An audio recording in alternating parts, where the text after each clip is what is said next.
Avez-vous Écoutez, les dernières nouvelles sont les suivantes, puisque je viens d'avoir le Quai d'Orsay et je me suis également entretenu avec le directeur de la société qui a commercialisé le voyage.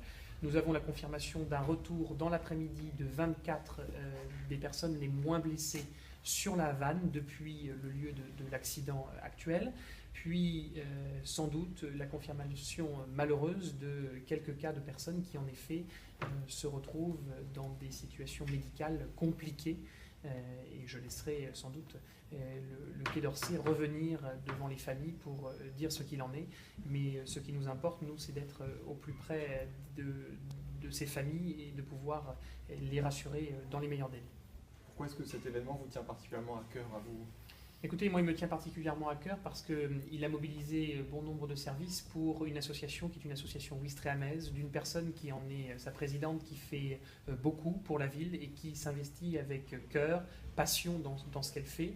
Et pour m'être entretenu avec elle aujourd'hui, je crois que nous avons tout simplement à lui témoigner tout notre soutien et l'ensemble des équipes de la ville, l'ensemble des habitants, j'en suis convaincu, s'engagent derrière elle aussi pour la soutenir dans ce moment d'épreuve, directement d'abord avec son compagnon, puis avec elle-même ensuite.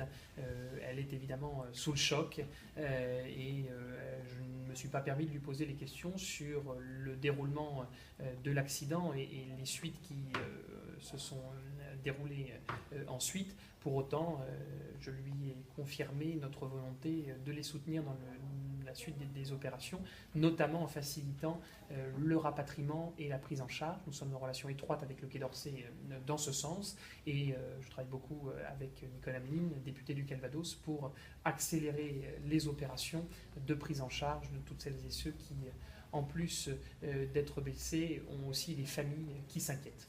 Quel est le Ouistreham ? Écoutez, sur les familles ouistrehamaises, nous avons une famille pour lesquelles évidemment la présidente est particulièrement fatiguée, blessée. C'est extrêmement difficile. Elle est meurtrie sans doute, mais elle s'en sort, je dirais, relativement bien. Elle est légèrement blessée. Nous avons en revanche une autre famille dans laquelle l'épouse s'en sort bien. Parallèlement à cela, le monsieur, qui est un monsieur d'un certain âge retraité de la ville de Ouistreham, est dans une situation médicale un petit peu plus compliquée, qui devrait sans doute subir une opération médicale chirurgicale dans les heures à venir, mais qui, si tout se passe bien, devrait être des nôtres très rapidement. Alors, sur les familles de Ouistreham, nous avons une famille que nous avons pu contacter, même si elle se trouve à l'étranger.